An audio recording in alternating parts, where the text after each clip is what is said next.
Hello to everyone. In this video we are going to discuss about the typology of questions.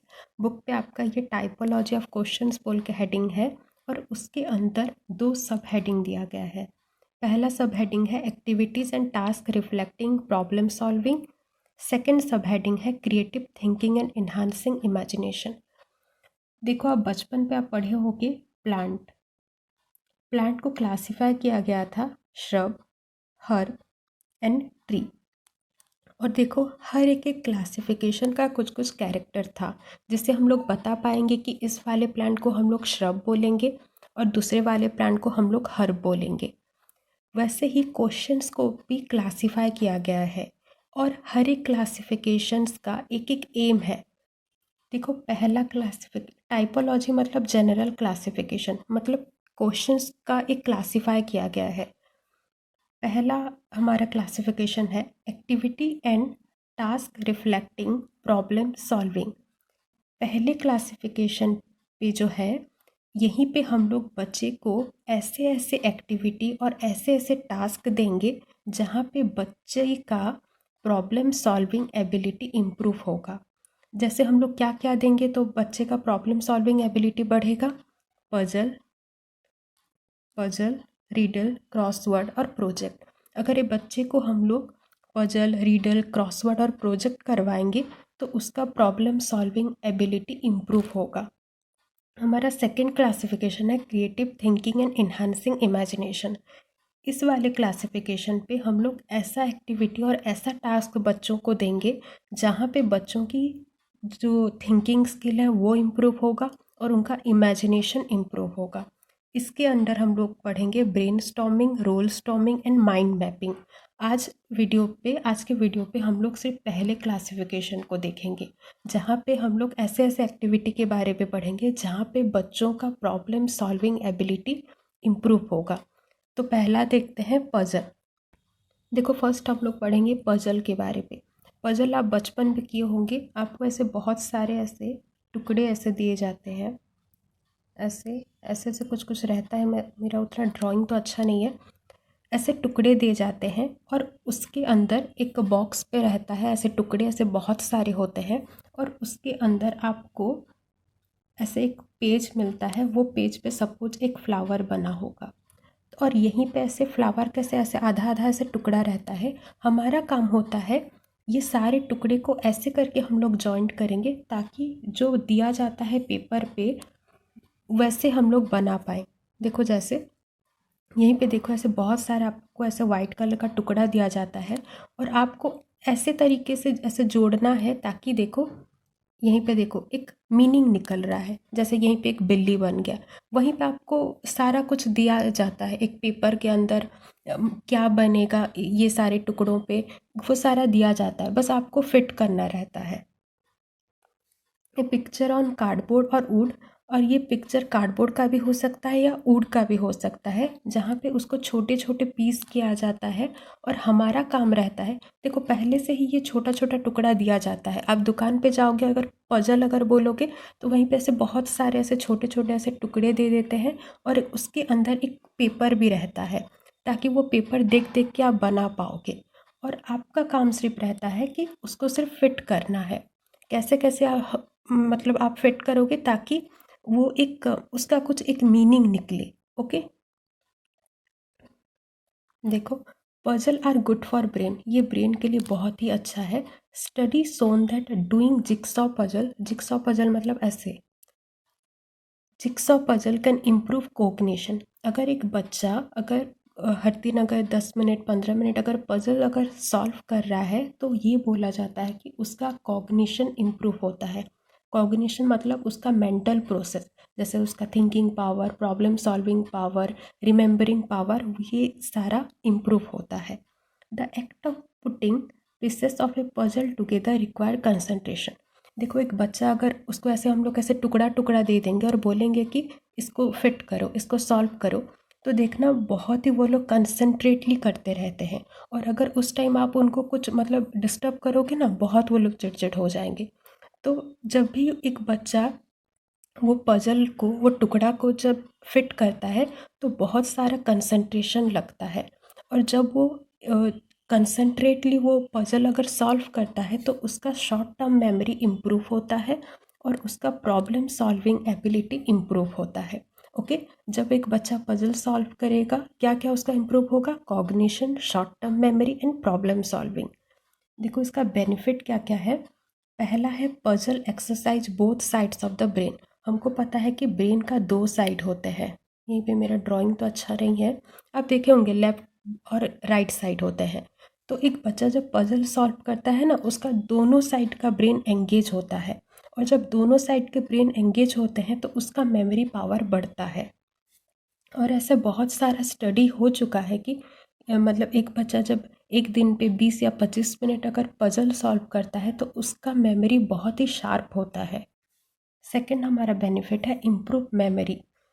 जो हमारे जो brain के जो cell होते हैं ना, अगर एक बच्चा अगर पजल अगर सॉल्व करेगा तो उसका जो ब्रेन सेल है वो रेनफोर्स होगा, मतलब स्ट्रॉन्गर होगा।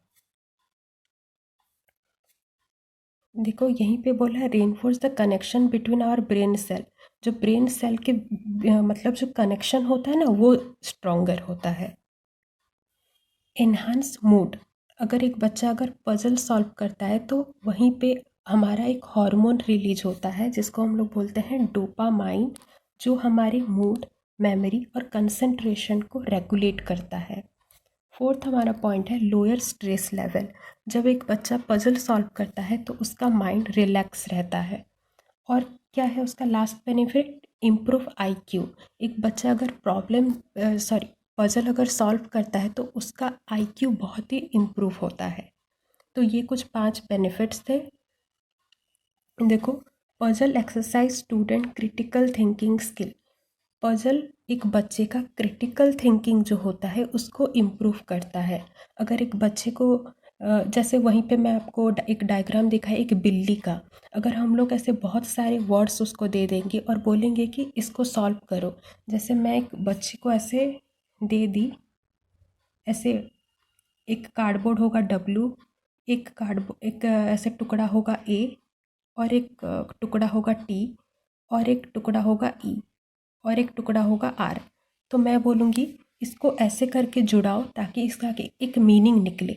तो वो बच्चा क्या करेगा, पहले डब्लू का रखेगा, फिर ए रखेगा, फिर टी रखेगा, फिर ई रखेगा, फिर आर रखेगा। तो देखो एक वर्ड निकला, वाटर।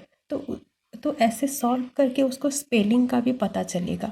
अगर कोई मैथ का अगर कोई प्रॉब्लम हुआ, जैसे मैं उसको एक ट्राइंगल को ऐसे टुकड़ा टुकड़ा कर दी, जैसे यहीं पे आधा है, फिर यहीं पे ऐसे आधा है, फिर ऐसे लास्ट पे थोड़ा है, तो उसको ऐसे बनाना है कि जैसे वो एक ट्रायंगल बने।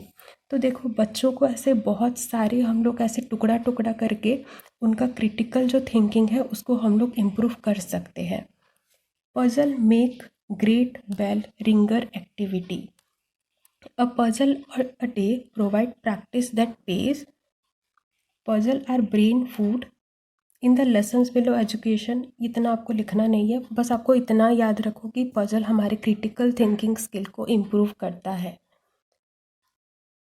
देखो, beside being fun the puzzle activity are full of educational content. ऐसा नहीं कि सिर्फ पजल हम लोग फ़न के लिए यूज़ करते हैं। अगर हम लोग एजुकेशन पे अगर यूज़ करेंगे तभी ये हम एक बच्चे के लिए बहुत ही फ़ायदा होगा। They help exercise student critical thinking skill. ये हम लोग पहले से पढ़ चुके हैं कि ये किसको इम्प्रूव करता है, हमारे क्रिटिकल थिंकिंग स्किल को। Developing and reinforcing. रेनफोर्सिंग मतलब स्ट्रॉन्गर करता है किस किस को? Math and language art skill को। देखो नेक्स्ट है हमारा रिडल। तो पजल हम लोग पढ़ चुके हैं, नेक्स्ट हम लोग पढ़ेंगे रिडल। रिडल मतलब देखो जिसे हमें बोलते हैं पहेलियाँ। अब बचपन पे से ये काम तो सबको ही शायद किए होंगे। तो ऐसे कुछ बड़ा सा ऐसे कुछ सेंटेंस रहता है और हम ऐसे लास्ट पे रहता है कि बताओ बताओ मैं कौन हूँ। तो सामने वाले का ये काम रहता है कि वो जो लंबा जो आप एक सेंटेंस बोले उसको वो सॉल्व करके एक वर्ड बोले ताकि वो वर्ड उससे रिलेट करेगा। देखो धीरे धीरे आपको समझ में आ जाएगा। देखो यहीं पे मैं एक सेंटेंस बोली, what can fill a room but doesn't take space. क्या एक रूम को फिल कर देता है मतलब भर देता है पर कोई स्पेस नहीं लेता है। तब अगर मैं सपोज आपको ये लाइन अगर दूँ तो आपको ये सॉल्व करना है कि ऐसा क्या चीज़ है जो एक रूम को फिल भी करेगा पर स्पेस नहीं लेगा। देखो इसका आंसर होगा लाइट। सेकंड हमारा है 3 आइज, मेरा 3 आँख है। ऑल इन ए रो, मतलब एक ही रो पे है। When the red one opens all freeze like the snow, अगर रेड वाला अगर लाइट अगर जल गया तो सारे बंद हो जाते हैं, मतलब फ्रीज हो जाते हैं, बंद हो जाते हैं। क्या है? Traffic light. अब बचपन पे ये किए होंगे, हम लोग इसे पहेलियाँ भी बोलते हैं। देखो रिडल एक क्वेश्चन और स्टेटमेंट, ये क्वेश्चन होता है और स्टेटमेंट भी बोल सकते हैं। इंटेंशनली फ्रेज, हम लोग इंटेंशनली इसको बनाते हैं so as to require ingenuity. Ingenuity मतलब ज़ोरदार वाला थिंकिंग हमको एक रिक्वायर होता है ताकि हम उसका आंसर दे सकें। Okay, riddle are interesting to the student to solve, ये बच्चों के लिए बहुत ही इंटरेस्टिंग होता है। देखो बुक पे भी एक एग्जाम्पल है, I am tall when I am young, जब मैं जवान होता हूँ तब मैं बहुत ही लंबा दिखता हूँ, और जब जैसे जैसे मेरा ओल्ड हो जाता है, जैसे जैसे मतलब मेरा एज बढ़ता है तो मैं धीरे धीरे शॉर्ट हो जाता हूँ।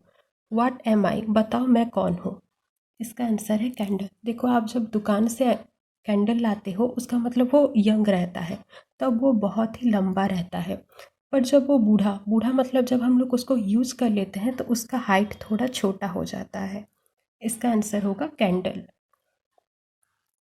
बुक पे और एक आपका एग्जाम्पल है, what has hands but can not clap, किसका हाथ तो रहता है पर वो क्लैप नहीं कर सकता, क्लैप मतलब ताली नहीं बजा सकता। आंसर होगा क्लॉक। ओके, पहले हम लोग देखो पजल पढ़ लिए, फिर हम लोग पढ़ लिए रिडल जिसे हम लोग पहेलियाँ भी बोलते हैं।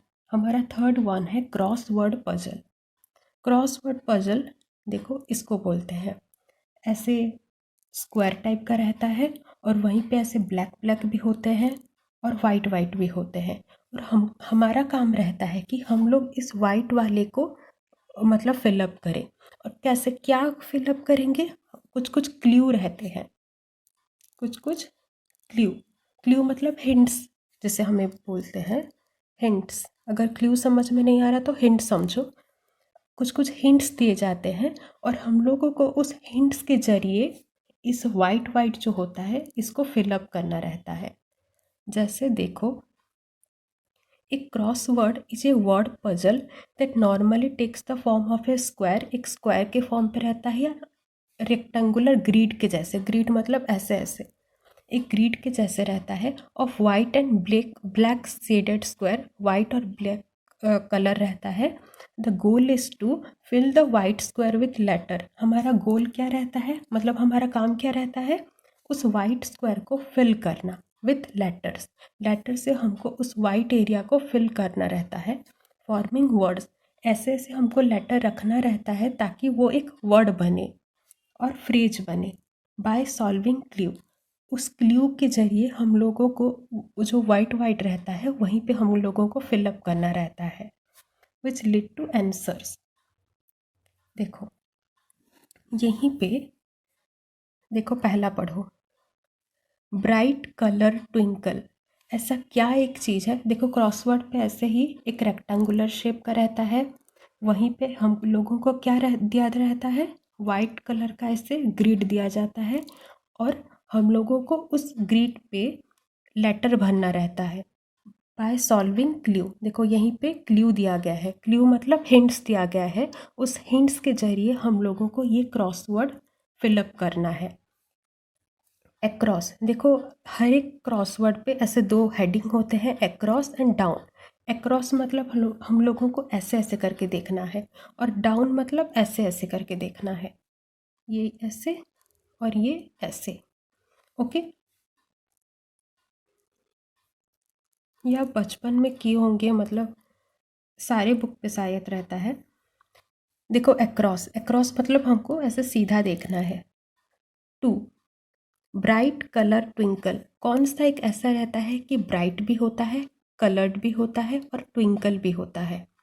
देखो सेकंड इसका आंसर होगा lights. Okay, pull the sleigh, sleigh मतलब वो जो आप स्नो एरिया पे देखो होंगे, जो बर्फीले जगह पे, वहीं पे ऐसे मतलब ऐसे काट टाइप का रहता है। काट मतलब जहाँ पे ऐसे लोग ऐसे बैठ के यहाँ से वहाँ से जा सके। जैसे हमारे यहाँ होता है ना, मतलब घोड़ा का गाड़ी होता है, और ऊँट, ऊँट का तो नहीं होता, सॉरी, घोड़ा का ऐसे गाड़ी होता है। स्नो बर्फीले एरिया पे ना ऐसे एक काट रहता है जिसको हम लोग बोलते हैं स्ले, जहाँ पे लोग बैठ के यहाँ से वहाँ, वहाँ से यहाँ जा सकते हैं। और उनका जो काट रहता है, उनका जो काट रहता है, वहीं पे व्हील नहीं होता। व्हील मतलब चक्का नहीं होता है। उस वैसे वाले काट को हम लोग बोलते हैं स्ले। तो पुल द स्ले, कौन वो स्ले, मतलब वो काट को कौन खींचता है? इसका आंसर होगा रेंडर। ये एक एनिमल है हमारा, जैसे घोड़ा गाड़ी रहता है ना, ये रेंडर एक बर्फीले एरिया पे वो पाए जाते हैं, वो एक एनिमल है। देखो, स्ले डेक्स रिंग, देखो वो जो स्ले रहता है वहीं पे एक रिंग होता है, तो क्या रिंग होगा? तो यहीं पे देखो लिखा हुआ 8 बेल। लास्ट देखो 10 है, decorate with lights and bulb. एक जो, किसको हम लोग लाइट और बल्ब से डेकोरेट करते हैं? आपका जो क्रिसमस होता है, ट्री होता है, हम लोग उसको लाइट और बल्ब से डेकोरेट करते हैं। 10 होगा ट्री। देखो यहीं पे और एक है, get a kiss if you are under it. देखो डाउन है मतलब हमको ऐसे देखना है, तो यहीं पे होगा स्टार। देखो थर्ड है, jolly man in red suit. देखो सांता क्लॉज जो होते हैं वो रेड ड्रेस पे आते हैं, तो थर्ड का होगा सांता। देखो ये वाला है सांता। देखो और एक है, सिंग क्रिसमस। क्रिसमस का जो गाना रहता है उसको बोलते हैं कैरॉल। देखो 5 है, सिंग क्रिसमस कैरॉल।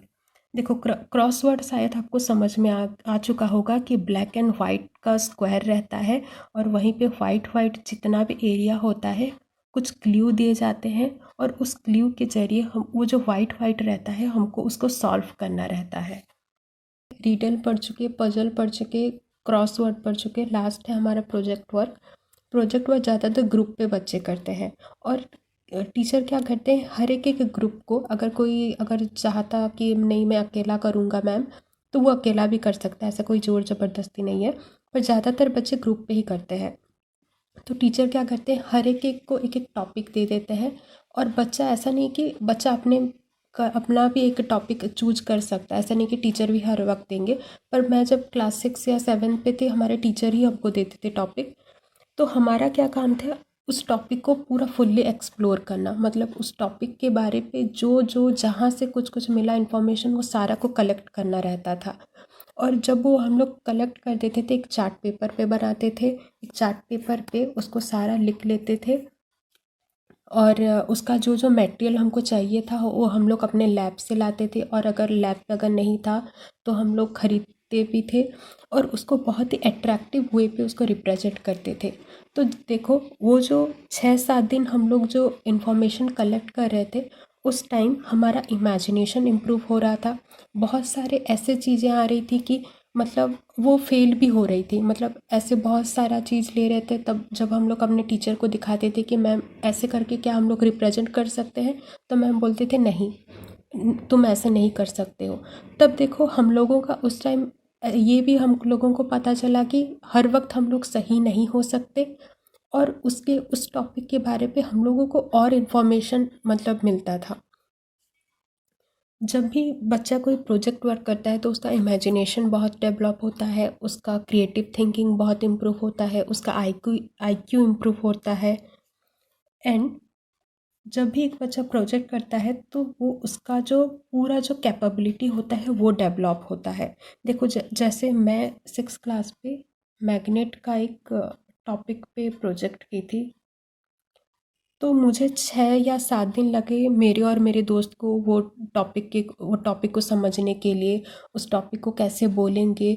जब हम लोग बोल रहे थे तो मतलब ऐसे बीच बीच पे ऐसे बहुत ऐसे रुक जा रहे थे, तो हम लोग को बहुत उसको प्रैक्टिस किए, और इतना प्रैक्टिस किए कि मतलब जब प्रोजेक्ट जब था उसके 1 या 2 दिन पहले, मतलब ऐसे सोते वक्त भी हम लोग उसको पूरा बोल देते थे। तो तो हमारी कम्युनिकेशन पे भी बहुत इम्प्रूव हो गया और हमारा जितना भी कैपेबिलिटी था पूरा फुल रेंज वो डेवलप हुआ। और देखो, each project is a unique piece of communication, ये हमारे कम्युनिकेशन को भी इम्प्रूव करता है। Created by the project writer themselves. आप प्रोजेक्ट पे अगर किए होंगे या कभी देखे होंगे तो ऐसे ऐसे बहुत सारे ऐसे लाइन पे होते हैं और टीचर पेरेंट्स बहुत सारे ऐसे जाते हैं उनके पास और बोलते हैं कि क्या किए हो थोड़ा बताओ। तो जब भी हम लोग बोलते हैं ना तो हमारी कम्युनिकेशन भी बहुत इम्प्रूव होती है। Project includes a wide range of themes that are socially relevant the learners have to explore।